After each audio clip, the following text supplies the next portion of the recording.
नाशिक मुंबई महामार्गावरच्या द्वारका परिसरातल्या उड्डाणपुलावर भीषण अपघात झालाय।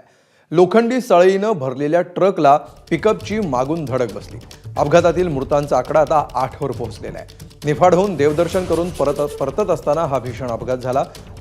यामध्ये 5 जण गंभीर जखमी आहेत आणि त्यातल्या दोघांची प्रकृती चिंताजनक असल्याचं समजतंय।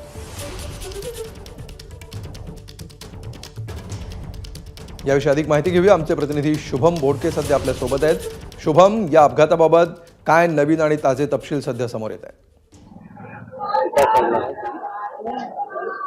खरं तर नाशिकच्या द्वारका परिसरामध्ये हा अपघात घडलाय।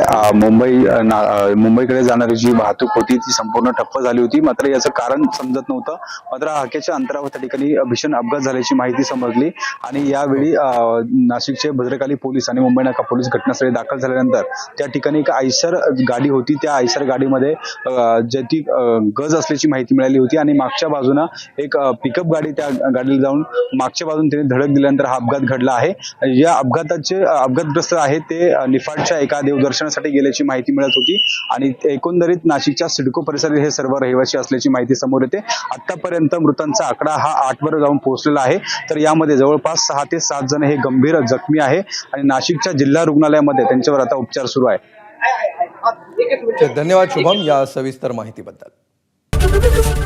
एबीपी माझा, उघडा डोळे बघा नीट।